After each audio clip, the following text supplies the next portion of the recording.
Assalamualaikum warahmatullahi wabarakatuh. Welcome back to my YouTube channel @friska_friana official.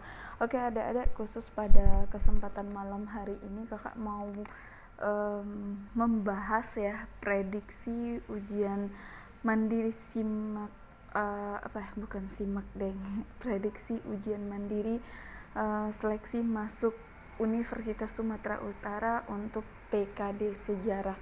Nah, ini belum pernah dibahas nih di mana-mana. Ini memang benar-benar prediksi yang akan keluar menurut kakak. Nah, jadi kalian mohon mempelajari soal ini. Jangan lupa like, comment, dan subscribe.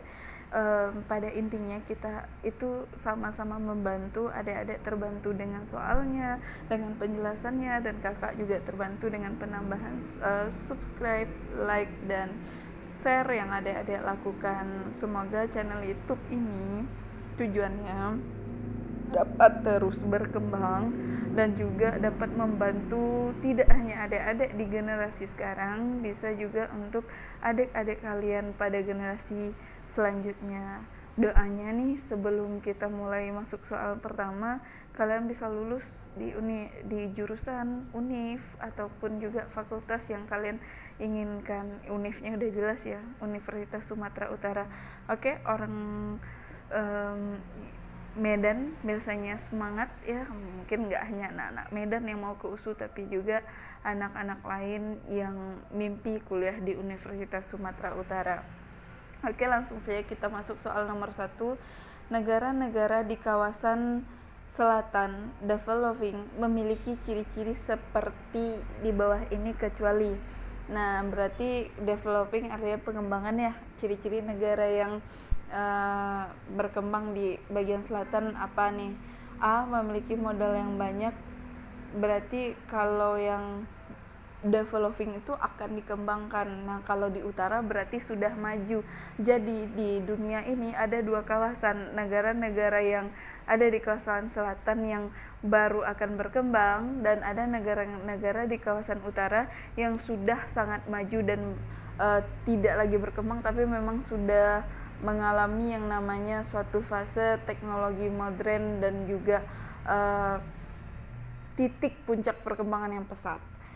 Yang A, memiliki modal yang banyak, B, sebagai penghasil bahan mentah, C, sebagai tempat penanaman modal asing, D, memiliki penduduk yang besar, atau E, potensial sebagai pasar industri negara-negara maju. Ayo, menurut kalian apa jawabannya nih?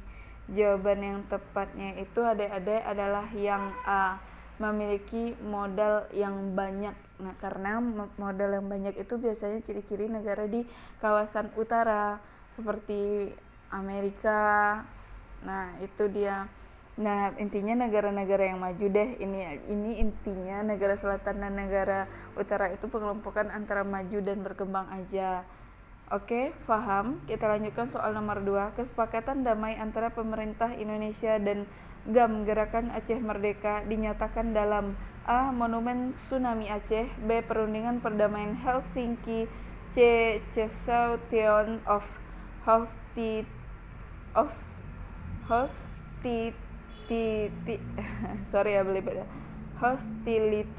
Agreement, D, Acts of Free Choice, atau E, Declaration Balibo. Oke, jawabannya aja langsung yang benar itu adalah yang B, Perundingan Perdamaian Helsinki, antara pihak GAM yang melakukan pemberontakan terhadap pemerintah Indonesia dengan waktu itu Presiden Susilo Bambang Yudhoyono. Ini kalau nggak salah berakhirnya tahun 2004. Nah, tidak hanya GAM, kalian perlu juga mempelajari tentang OPM, Operasi Papua Merdeka, ada RMS, Republik Maluku Selatan, dan lain-lainnya. Nah, jadi khusus untuk yang nomor 2 itu jawabannya yang B.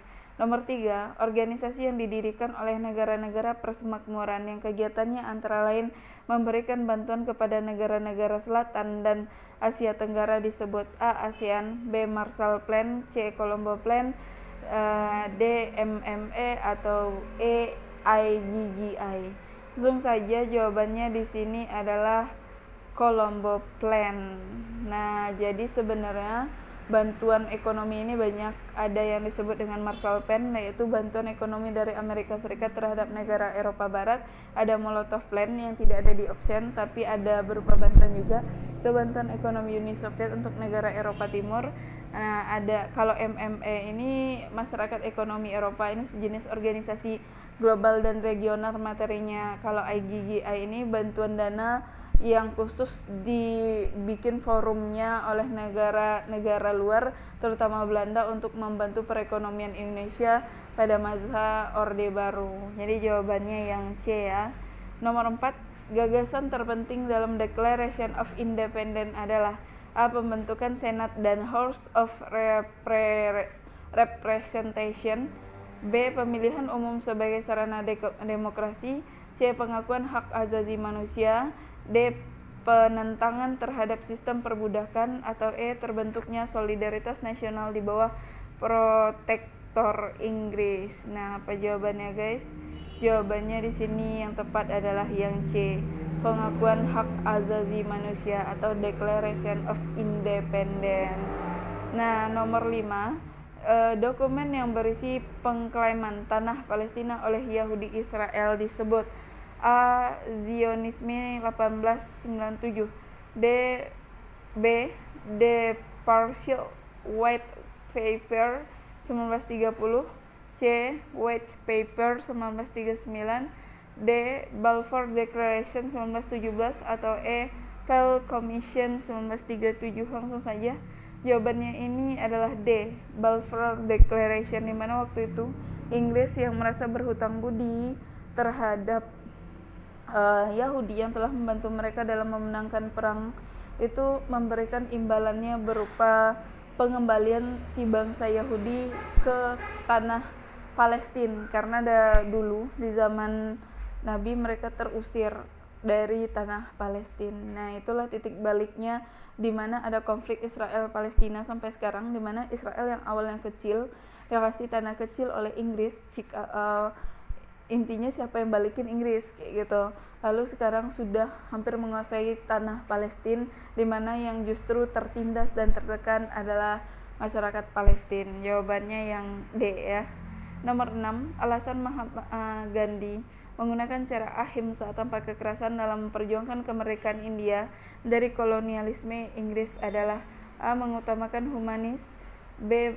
Persenjataan yang dimiliki oleh bangsa India masih kurang, C. Sistem pendidikan yang diajarkan menuntut kesabaran, D. Mengutamakan pendidikan yang berbasis pada orang miskin, atau E. Berdasarkan pada berdikari atau berdiri di atas kaki sendiri.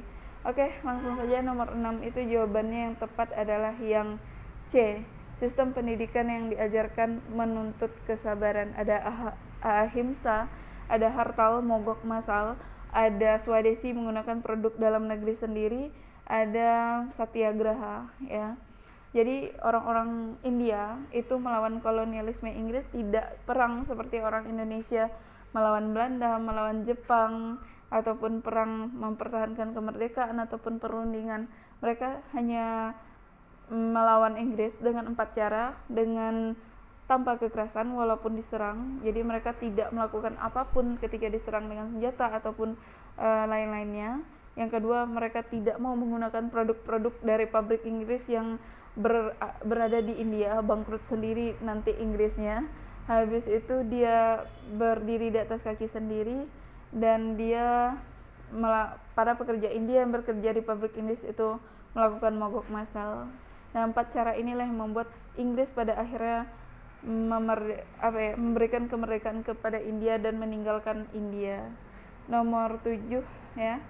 Nasionalisme di India muncul didahului dengan lahirnya ajaran-ajaran kebangkitan nasional yang dibawa oleh pejuang-pejuang muda, di antara lain A. Ram Roy, B. Rabindranath Tagore, C. Swami Vivekananda, D. Mahmud Saket Pasha, atau E. Swami Narendranath Dutta. Nah, jawabannya yang benar itu untuk nomor 7 itu adalah yang D. Mahmud Saket Pasha. Jadi selain Mahatma Gandhi, ada tokoh-tokoh mudanya juga guys. Samalah kayak Indonesia tuh ada Soekarno, ada Hatta, ada Soekarni, ada BM Dia, ada Sayuti Melik. Nah itu kan tokoh-tokoh muda, ada tokoh-tokoh tua. Nah nomor 8 ini mudah ya, seharusnya kalian sudah bisa jawab nih tanpa banyak berpikir dan membuang-buang waktu. Peristiwa Rekan Cengklok dilatar belakangi oleh adanya A. Mencegah datangnya sekutu ke Indonesia. B. Larangan untuk melaksanakan proklamasi. C. Perbedaan pendapat tentang pelaksanaan proklamasi. D. Kalahnya Jepang dalam Perang Pasifik. Atau E. Persamaan keinginan tentang pelaksanaan proklamasi. Nah jawabannya itu adalah yang C. Perbedaan pendapat tentang pelaksanaan proklamasi, di mana golongan tua ingin menunggu keputusan atau ingin melaksanakan proklamasi sesuai dengan apa yang telah diarahkan dan diamanatkan oleh Jepang melalui PPKI, sedangkan golongan muda merasa kalau kemerdekaan itu harus secepatnya dilaksanakan karena kebetulan Jepang sudah menyerah kepada sekutu, jadi otomatis Indonesia berada dalam kekosongan kekuasaan atau dalam kondisi vacuum of power. Jadi memang harus segera dimerdekakan, kalau nggak nanti bisa saja sekutu datang mengambil alih. Nah jadi itu yang pemuda tidak mau merdeka di bawah Jepang, takut nanti jatuhnya kemerdekaan kita pemberian Jepang, sedangkan si golongan tua intinya lebih mau kemerdekaan dilakukan melalui Jepang, takut terjadi penyerangan secara membabi buta karena kekuatan Jepang masih kuat saat berada di Indonesia. Nomor 9 ya, latar belakang dikeluarkannya coercive act oleh Inggris pada dasarnya berangkat dari peristiwa A. Pembakaran Masjid Al-Aqsa dan Israel oleh Israel ya. B. Peristiwa Revolusi Prancis. C. Terjadinya Tea Boston Party. D. Peristiwa Independence Day oleh Amerika Serikat. Atau E. Berlangsungnya revolusi industri di Inggris. Jawabannya itu adalah yang C, terjadinya peristiwa Tea Boston Party atau Boston Tea Party. Koersif kalau bahasa sosiologi itu tindakan yang peringatan keras. Jadi dulu ternyata bangsa sekuat dan seadidaya Amerika pernah dijajah oleh Inggris. Jadi dulu ceritanya orang-orang Amerika itu juga berasal dari orang-orang Inggris yang melakukan pelarian diri ke Amerika karena tidak kesempitan lahan dan juga pengekangan kebebasan beragama. Jadi intinya orang-orang Amerika juga orang Inggris, lalu setelah mereka berkembang di sana menjadi sebuah koloni-koloni atau kelompok, dan lalu Inggris datang lagi untuk menjajah. Oke, nomor terakhir, negara-negara yang berkembang dalam Triple Alliance pada saat berlangsungnya PD1 adalah A. Jerman, Austria, Italia. B. Italia, Jepang, Austria. C. Austria, Jerman, Prancis. D. Jerman, Italia, Jepang. Atau E. Prancis, Amerika, Italia. Nah nomor 10 itu jawabannya adalah A ya. A itu ada Jerman, Austria, Italia. Jadi ada Triple Alliance dan ada Triple Entente. Jadi Alliance ini bloknya sentral, Entente itu bloknya sekutu ya. Oke, sekian dulu pembahasan kita. Kalau ada salah-salah kata kakak mohon maaf. Semoga pembahasan ini bermanfaat, mungkin banyak kekurangannya. Semoga ini dapat membantu adik-adik. Semoga ujiannya sukses. Kakak cuma bisa bantu doa. See you the next video. Assalamualaikum warahmatullahi wabarakatuh.